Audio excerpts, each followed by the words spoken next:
Y un tema que nos tiene preocupados, pero especialmente ocupados, por ejemplo, a la parte sanitaria, es la prevención contra el coronavirus. En el día de hoy hemos invitado al director del hospital, el señor Andrés Caliero. Buenos días, Andrés, Buenos días. bienvenido. Y al doctor Mariano Redondo, quien está a cargo de todo este protocolo que se debe llevar adelante ante casos, posibles casos sospechosos en caso de darse, que Andrés, la situación actual lo descarta. Sí, Eli, buenos días para todos. Sí, actualmente debemos decir que sumamos más horas en el cual todavía no tenemos casos de sospecha y eso nos sigue dando ventaja y nos sigue dando tiempo y tranquilidad para seguir afinando cuestiones que tienen que ver con un protocolo muy estricto y nuevo, absolutamente nuevo para nosotros.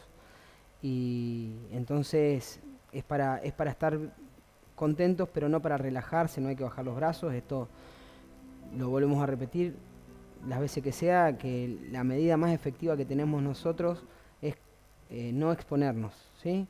Entonces, mientras tanto no haya casos sospechosos, vamos a estar bien, pero la medida tiene que seguir siempre rígida y cumplir la rajatabla, porque es fundamental para que no tengamos transmisión. Hablamos de lo que es la cuarentena obligatoria que ha dispuesto el gobierno nacional, atinada medida que de cierta manera está frenando un montón de casos que puedan llegar a darse. Ustedes como equipo médico, como equipo de salud, y hablamos de salud en todo el ámbito, desde la enfermería, desde la parte de limpieza, los profesionales en sus diferentes ramas, están también muy alertas a todo lo que es de externo, es decir, gente que ha estado en puntos de circulación, y esto Mariano un poco arrancó. En principio se decía, no pueden venir, esto en líneas generales en el país, ¿no? La circulación de quienes vengan de el exterior, países puntuales en donde en su momento la circulación de esta pandemia era más alta. Ahora ya hay que estar atentos, incluso en la provincia de Santa Fe, donde hasta esta mañana 43 casos son ya los que han dado positivo, muchos más los que están sospechosos, y esto hace a que como sistema de salud ustedes estén alerta a esto, ¿no? Sí, en realidad hay que estar atentos, porque eso que vos expresás, que primero se dice una cosa, que después se dice otra, epidemiológicamente eso es muy importante. Cada reporte tiene una fecha. Esa fecha se basa en los conocimientos que hay hasta el momento. Entonces, cuando nosotros hablamos de caso sospechoso, epidemiológicamente tiene un significado que es muy importante, que no es lo que uno tiene en mente, lo que se le viene primero a la cabeza, que sospechoso es alguien que pueda tener. Epidemiológicamente, un caso sospechoso va cambiando la definición día a día, semana a semana. Entonces, para nosotros, caso sospechoso es un paciente que tenga determinados síntomas, que hay veces que se pueden agregar síntomas o no, pero en general eso no va a variar mucho, pero en este caso tos, dolor de garganta, fiebre, esos síntomas, y ahí es donde viene lo importante, y se agrega el antecedente de haber viajado a tal lugar. Primero fue China, después se agregó Italia, después se agregó España, después se agregó Estados Unidos, después se agregó el resto del mundo, y ahora actualmente lo que se está viendo es que nosotros tenemos que ver dentro de lo que es la circulación en provincia. Creo que hoy, no lo tengo todavía chequeado, pero creo que hoy se agregó Chaco, por ejemplo. Entonces es bueno entender qué decimos cuando decimos casos sospechosos. Nosotros cuando decimos que en Tostado no tenemos casos sospechosos, no estamos diciendo que no hay gente con fiebre, con tos, catarro.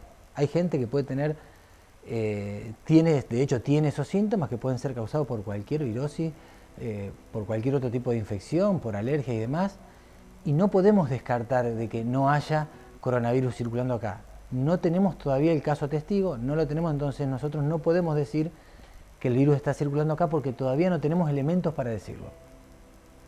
Por eso es muy importante tener claro que puede tranquilamente estar circulando el virus, a lo mejor hace un tiempo, pero gracias a la cuarentena obligatoria nosotros lo vamos a contener. El virus no camina, el virus se traslada de persona a persona. Si nosotros no interactuamos entre nosotros, el virus corta su circuito, no tiene forma de propagarse. que es lo que estamos tratando. Nosotros en Argentina nunca se trató de evitar de que no exista porque se sabía que iba a existir. Se está tratando de que los casos vayan apareciendo moderadamente para que el sistema de salud le pueda dar atención a cada caso y en la medida que lo necesite. Y para esto es esencial el aislamiento.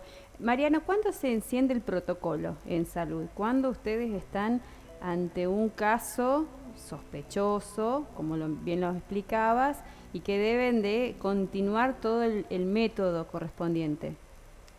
Mira, el protocolo nosotros lo activamos cuando se engloba dentro de lo que es un caso sospechoso. Hoy por hoy, el paciente con los síntomas, más el antecedente del viaje al exterior o de haber estado en contacto estrecho con una persona confirmada, o contacto estrecho, yo no lo tengo claro del tema de alguien que haya viajado al exterior, que por ahí pudo haber cursado una forma oligosintomática o prácticamente asintomática, donde también se puede tener. Entonces, cuando nosotros encuadramos como cuadro sospechoso, se activa un protocolo, y que ese protocolo hace que a las medidas que hoy estamos implementando con elementos de protección personal para el trabajo diario, se le dé un mayor margen de seguridad con protocolos mucho más estrictos. Más riguroso, que es un poco lo que están implementando, Andrés. Ahí vemos en imágenes, hemos hecho esta mañana un recorrido porque ustedes físicamente también han dispuesto, más allá de lo que hablábamos la semana pasada en cuestión de atención y todo esto, han dispuesto de un circuito para atender estos casos. Así es, Eli. Como decíamos recién, esto nos ha hecho cambiar a todos la manera de trabajar y la manera de vivir, digamos. La gente se encuentra que no puede salir a su casa y le ha cambiado. Y a nosotros en el hospital igual. Nosotros, para darle un poquitito de conocimiento a la gente, porque es importante, el paciente se va a anunciar en mesa de entrada, donde va a haber un administrativo que va a tomar sus datos, porque son importantes para nosotros los datos, por lo que hablaba Mariano del tema estadística y epidemiología. Y va a haber un entrevistador, que forma parte del equipo de salud, en donde va a hacer un triage, a grosso modo, un triage, digamos, amplio, para definir, básicamente, fiebre, tos, dolor de garganta, para que pase por un tipo de sector que le llamamos sector B, que es la parte izquierda, la parte que está más en contacto con el exterior del hospital. Con la galería. Con la galería, y ahí vamos a tener 2 consultorios de atención a febriles. El consultorio de la guardia, que se llama 3B, está todo señalizado, y el consultorio de pediatría, que se atendía pediatría anteriormente, que se llama 4B. Y después, la parte interna del hospital, en el primer consultorio a la derecha, que es donde Mariano siempre atiende, la parte de cardiología, es un consultorio para pacientes no febriles con cualquier otro tipo de patologías, donde va a haber otro profesional asistiendo.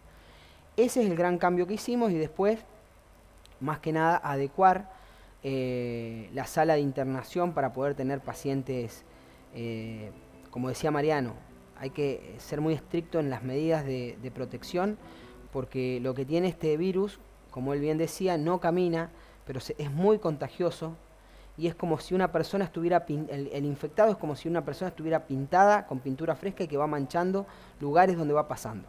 Entonces, por eso son fundamentales las medidas de protección.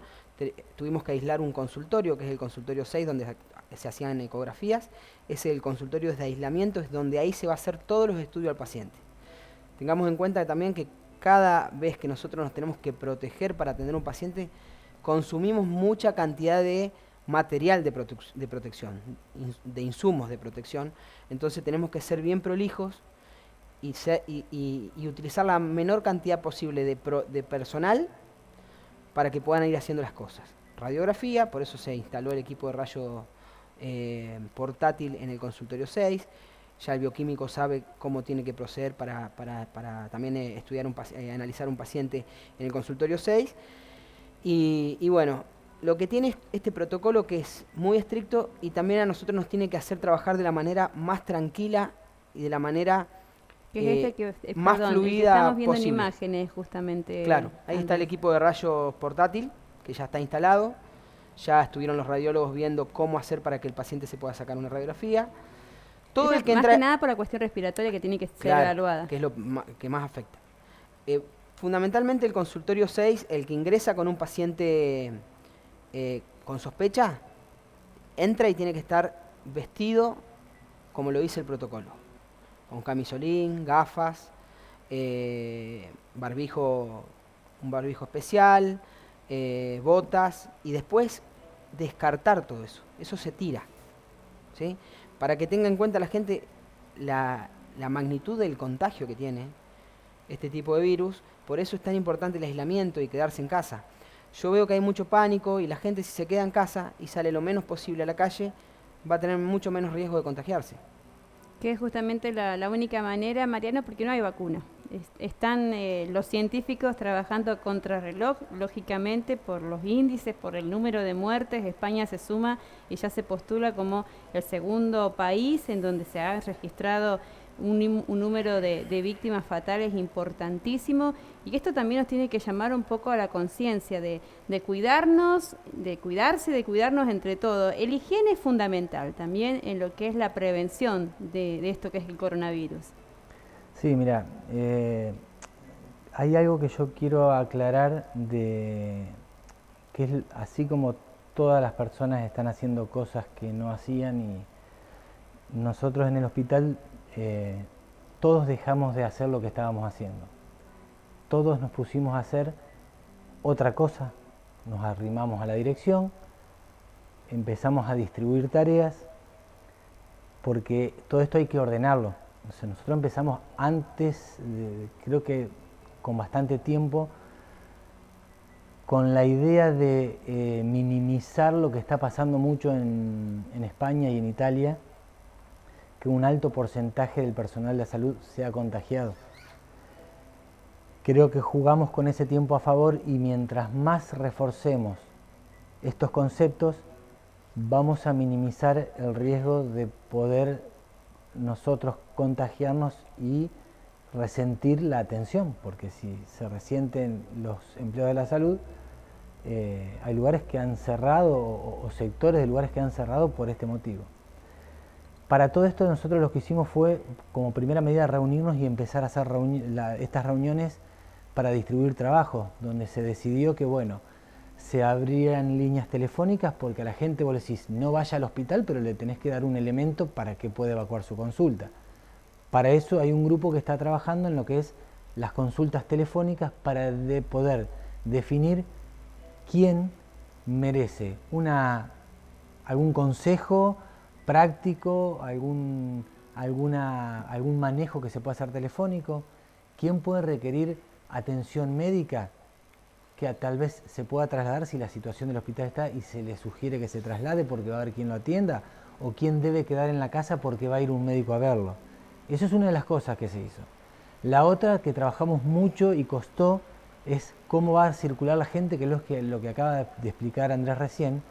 Necesitamos que la circulación sea muy ordenada, donde no solo la circulación externa de pacientes, donde tienen que ir por determinados sectores, sino la interna, para que nuestros compañeros de trabajo, el que esté en un sector, trate de estar en ese sector y que no vaya, porque los elementos de protección no son los mismos para un administrativo que va a estar en una oficina donde solo tiene que tener lavado de manos, al que por ahí tiene que estar con atención al público y muy cerca, donde tal vez ahí requiere un barbijo, donde el personal médico que atiende y la enfermera van a recibir barbijo y tal vez en alguna situación un camisolín. Todo eso nosotros no lo teníamos.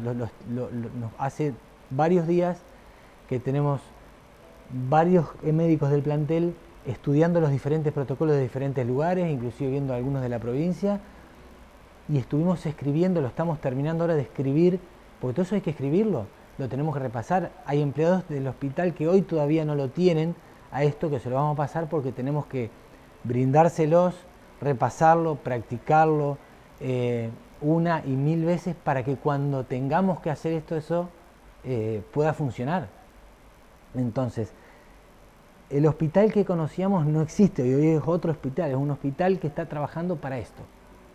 Y como los casos que no son coronavirus van a seguir viniendo, tenemos que estar preparados para darle la contención que pueda tener. Sigue habiendo control de embarazadas, se sigue vacunando, que es fundamental. Eso quiero aclarar. Se va a vacunar y se va a vacunar lo más rápidamente posible. Hay vacunas que van a llegar, la antigripal, si Dios quiere y la tenemos entre viernes y sábado, lo más urgente es vacunar el personal de la salud y inmediatamente empezar a vacunar los mayores de 65, menores de 2 años y embarazadas. Y después los que tienen factor de riesgo que están entre 2 y 65 años. Todo esto es mucho tiempo y mucho trabajo y escribirlo, porque si no queda en el aire. Es mucho el trabajo que se está haciendo. Es un plan de lucha, Sí, literalmente. sí, tal cual. Queda allí bien explicado.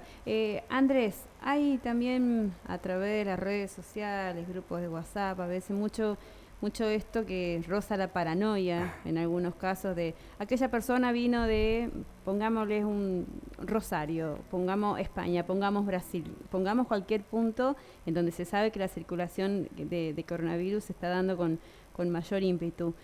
¿Cómo actúan ustedes desde la salud? Ustedes reciben la notificación, en el mejor de los casos, por la propia persona, ¿no? Que advierte, yo vine de tal lugar. Sí, sí. ¿Cómo se trabaja desde ese aspecto? Mira, venimos trabajando con esto, con la policía y con la municipalidad. La verdad que el trabajo de la policía es incansable. Están en todo momento y me están notificando a mí. Y yo estoy comunicándome con las personas que llegan, explicándole cuál es el protocolo de aislamiento, que deben quedarse adentro, y brindándole los teléfonos de atención para comunicar cualquier tipo de sintomatología. También aprovecho para que todo aquel paciente, aquella persona que venga del exterior y que no ha podido, porque la policía notificar de que viene del exterior, ni ninguno de salud, que por favor se quede en aislamiento y se comunique con los teléfonos que siempre brindamos, que son el del 107, el de la guardia, el mío personal o todos los teléfonos que están publicados de atención para comunicar esto, o a la policía. La policía entonces tiene que ir, me llaman a mí o a alguno de los médicos del hospital, evaluamos, hacemos ciertas preguntas, vemos dónde estuvo y lo que hacemos es aislarlo. Hoy por hoy, todos aquellos pacientes que han estado aislados por viajes han cumplido al pie de la letra. Hoy se están liberando 2 personas que estuvieron, que estaban aisladas. En estos días también un contingente también mayor se le está terminando el aislamiento obligatorio por salud, que hay que saber diferenciar lo que es la cuarentena. La cuarentena es, vos tenés obligación de quedarte en tu casa, pero tenés libertad para ir al hospital, libertad para ir a comprar víveres o para comprar medicamentos. Y el aislamiento por salud obligatorio es absoluto. Esa persona no puede ni salir de la calle. Esa es la gran diferencia que hay que hacer. Entonces, insisto, hoy tenemos una lista de poco más de 45 o 50 personas que están todos comunicados con todos nosotros, con los médicos, con la doctora de Fagó, con los chicos de guardia, conmigo, y ante cualquier cosa nos avisan. Y aprovecho a decir que todo paciente que ingrese de Chaco o que ingrese de las grandes ciudades nos comuniquen, porque nosotros también debemos dejarlo 14 días aislado ese paciente. Toda persona que Sí. ingrese de esta provincia que ya está indicada por los índices que se ha dado. Sí, perdóname, y con respecto a la gente, me parece, digamos, no me parece mal, es importante porque es cuidarnos todos. Por ahí sí se exceden, hay situaciones extremas que no deberían pasar, pero bueno, como dice Mariano, como decimos todos, estamos viviendo una situación atípica a nivel mundial, a nivel social, a nivel salud, ni hablar. Entonces, son conductas que a veces uno las tiene por el momento que está viviendo. Que desconocíamos, Mariano, porque hay que entender que nadie estaba preparado para esto. Ni ustedes del ámbito de la salud, ni la fuerza de seguridad, ni los gobiernos, en ninguna de sus esferas, y hay que adaptarse lo mejor posible. Una de las cosas que también uno observa en este tiempo, y lo veíamos en imágenes, es la utilización de los barbijos. Hubo una locura, por simplificar el término, de salir a comprar guantes y barbijo. Todos tenemos que tener guantes y barbijo. ¿Es aplicable, es aconsejable la utilización de estos elementos para prevenir esta pandemia? La utilización de estos recursos debe hacerse de la manera correcta, porque después trae varios problemas, digamos. Un problema que trae es que se usan recursos que que después se van a necesitar. Digo, hoy la producción de barbijos no está comprometida solo en Argentina, sino que en el mundo, digo. Entonces, primero para la correcta, el uso correcto nos va a permitir poder, en el tiempo, poder seguir contando con estos recursos. Y lo segundo está en que la utilización de esos, es más, cuando la colocación puede estar mal hecha y en realidad termina siendo un riesgo mayor, lo mismo que el guante, pueden generar el efecto inverso al que se busca. Puede ser que esa persona esté más propensa a contagiarse porque le generó una falsa sensación de seguridad. Hoy por hoy, si yo te tengo que decir quién tiene que usar barbijo que no sea personal de la salud, estamos hablando de las personas que están infectadas con coronavirus, que lo deben usar para evitar la dispersión del virus por la saliva, cuando habla, cuando tose, cuando estornuda. Por supuesto, si ese paciente está en su domicilio y en algún momento hay un contacto estrecho con algún familiar que también lo debe usar en el caso que tenga que entrar a la habitación, que eso hay que ver. Después hay que ver porque hay protocolos donde si no necesita asistencia el paciente debería estar solo en esa situación.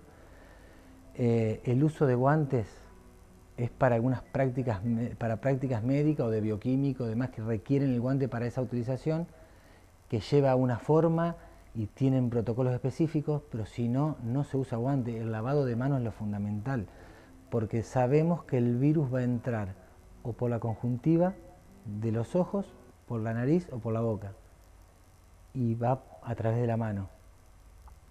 Por eso no tocarnos la cara. No tocarnos la cara y lavarnos muchas veces las manos, o sea, lavarnos una vez y al rato lavarnos otra vez. Y tener, hay que hacer mucho hincapié, si hay que dar un mensaje a la población general, está muy bien quedarse, circular lo menos posible, pero después hay otros detalles que uno por ahí no repara.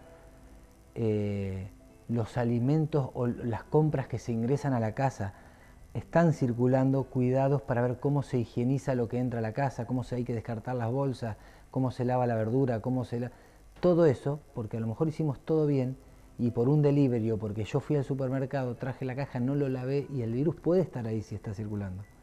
Entonces, la población, más que usar barbijo y guante, que se preocupe de que el virus no entre por la comida de un delivery, por la comida que trajo del súper o la compra que hizo en el súper, por las bolsas que trae del exterior, el calzado que por ahí teniendo un trapo con lavandina para higienizarlo, por ahí dejarle el calzado, no ingresarlo a la casa, si es el que se usa para salir. Algunas precauciones que hay que tener porque usamos barbijo, usamos guante y el virus entró por otro lado.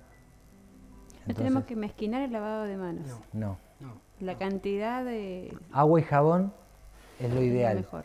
Y puede servir el alcohol en gel para lo que es más porque es más rápido y demás. El alcohol en gel. O el alcohol 96%, diluirlo con 70 de alcohol, 30 de agua. Me río porque agua destilada. Escuché por ahí que es como el Fernet. Hoy por hoy, para muchos la medida. La verdad que uno valora el trabajo que ustedes están haciendo. Esto que, por ejemplo, se da a nivel nacional a las 21 horas, muchos salen, aquí no lo vemos masificado porque por la cantidad de población que es, ¿no? Pero el aplauso que se brinda a los trabajadores de la salud, y hablamos de trabajadores en cada uno de sus áreas, sin desmerecer cada uno su función, porque en esto son todos esenciales. Sí. E importante, y aprovechamos la oportunidad de tenerlos acá, de poder también extender a través de ustedes el agradecimiento a cada uno de los trabajadores, de sus compañeros, porque es importantísimo. A veces uno al comienzo veía las noticias y se preguntaba, ¿es para tanto? ¿No es exagerado? Hay que hacer esto así, y hay que hacerlo porque es la única forma de cuidarnos para no llegar a lo que ya tenemos como mira y como ejemplo, lamentablemente, de lo que ha pasado en otros países también, Andrés. Sí, mira, Eli, con respecto a esto, a los aplausos y demás, el agradecimiento, nosotros lo estamos viviendo día a día, no solamente de la gente que nos manda muy buenas energías, sino de que déjame nombrar casos puntuales de colaboración personas, bueno, primero toda la gente que está haciendo barbijo, que se ha asesorado bien de cómo hacer para que nos cuiden más y todo, es un agradecimiento enorme. Son gestos que emocionan, que nos contienen, que nos dan energía para seguir, porque como te dice Mariano, hace más de una semana que estamos todos los días en el hospital, al llamado, nuestros teléfonos. Yo le mando un mensaje a él y figura en línea siempre, porque nos están, dejar el teléfono 15 minutos y son 20, 30 WhatsApp que hay, entonces quiero agradecer también a las instituciones. Esteban Garrahan se comunicó conmigo desde el primer momento para que contemos con la rural, y se están juntando otras instituciones para colaborar con otras cosas también. Juan Carlos Ravelino, que me llamó por parte de la mutual del club. Alejandro Michel, que no lo puedo dejar de nombrar porque hace unos días atrás, cuando sabe que el problema tenemos con el tema de traslado y que es fundamental tener un buen sistema de traslado, ofreció sus traffic y adaptarlas con camillas, no para llevar pacientes críticos, sino para trasladar otro tipo de pacientes que siguen habiendo en el hospital. Y cuidar las ambulancias. Y cuidar las ambulancias y dejarlas disponibles para pacientes críticos. Hoy fue al hospital, estuvo con los chicos de mantenimiento, sacando medidas. La verdad que esos gestos son algo que uno todavía no cae, como bien decís vos. Yo creo que estamos hoy, salud, no los médicos, salud en general, todo el empleado de salud, estamos en una situación que no entendemos mucho qué pasa y que estamos todavía en el lío, entonces no podemos caer en decir, pero sí, yo creo que la sociedad se dio cuenta que la salud es lo más importante que tenemos y que si en algún momento nos han olvidado, hoy saben que somos los guerreros en esta batalla, que como bien decís vos, al principio la subestimábamos, incluso yo personalmente, y hoy sabemos que es dura y acá la estamos esperando.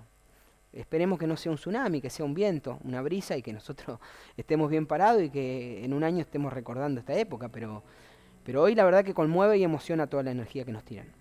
Mariano, muchísimas gracias también y por el trabajo que vienen haciendo, por estar a disposición y seguramente los estaremos molestando en alguna otra oportunidad. Yo quiero hacer un agradecimiento al personal del hospital. Hay mucha gente en el hospital que